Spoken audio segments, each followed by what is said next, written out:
Chuck Schumer is in the spotlight this week for all the wrong reasons, as the government shutdown he's leading has entered into its 35th day. But there is another hot topic on the lips of every journalist in the US. Who did Chuck Schumer vote for in the New York mayoral election? Today is election day in New York City. Did you vote for Mamdani or Cuomo? Look, I voted, and I look forward to working with the next mayor to help New York City.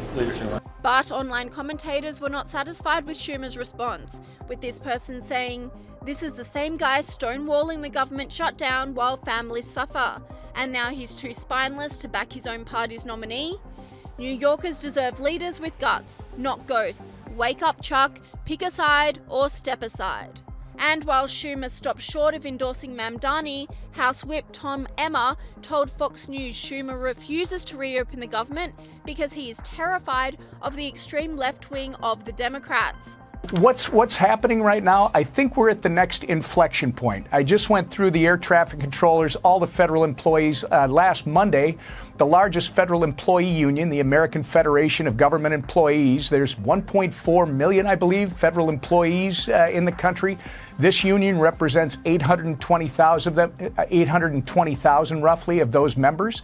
They sent a letter saying, pass the clean CR. You've got people now getting hurt. By the way, in the first 30 days, 65,000 plus small businesses on Main Street all across the country that contract with our federal government have already lost $12 billion. So Chuck Schumer and these Democrats have caused serious pain and suffering. Guess what? Next Tuesday, I think they have to wait until next Tuesday's elections, because if they were to reopen it and protect all the people they claim to serve, well, then that virulent, violent, pro-terrorist wing of their party would turn on them in a heartbeat and might not show up Tuesday. So at the very least, they got to wait through the elections. And then if we have another chance, Jonathan, it should come after the elections. If it doesn't happen then, boy, there's no telling when it ends. This political commentator agrees to an extent, saying the radical left is controlling the Democrats, but it's AOC who is in charge, not Mamdani. Chuck Schumer won't reopen the government because he's terrified of AOC. Chuck Schumer won't go on the record saying he voted for Cuomo over Mamdani because he's terrified of AOC. Hakeem Jeffries gave a half-hearted last-minute endorsement of Mamdani because he's terrified of AOC. Kathy Hochul showed up to a Mamdani rally last minute because she's terrified of AOC, then immediately tried to play the middle by saying she'll block his tax hikes. AOC is ruling the Democrat Party with an iron fist. And it seems the rest of the Democrats aren't happy about the supposed snub, with Ilhan Omar slamming Schumer for not endorsing Mamdani. Why do you think Chuck Schumer has not endorsed Zohran Mamdani? I really don't know. It makes no sense. We as Democrats have always believed that in an election, we support our party's nominee.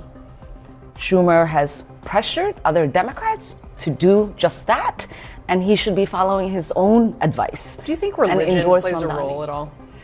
Well, the tsunami of the anti-Muslim attacks that we are seeing is deeply concerning.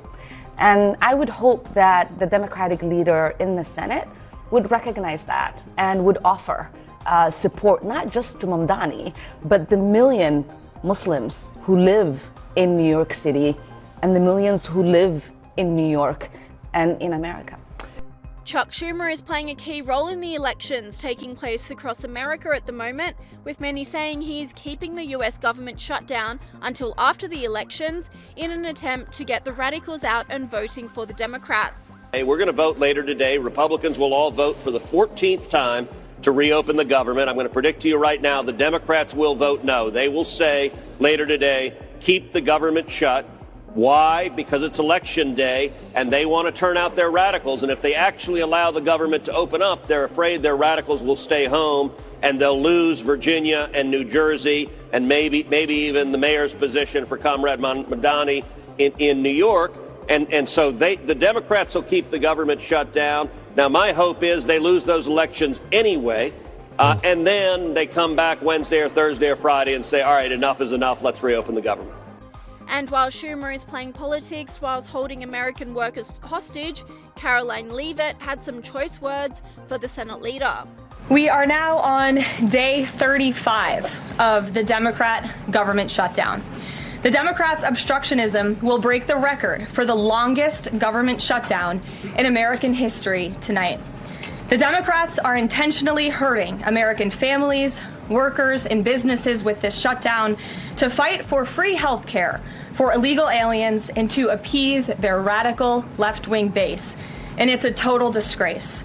But Speaker Johnson is not giving up, warning against the young, self-confessed socialist in a bid to ward off Marxism in America. Mamdani winning New York City would be the biggest win for the Marxists, the socialists, in the history of this country. We have, to this point, in nearly 250 years, been able to hold off those kinds of ideas. We've been able to cling to the foundational principles of America, the ideas of individual freedom and limited government and the rule of law and peace through strength and fiscal responsibility and free markets and human dignity. All those things are in jeopardy when the Marxists take over.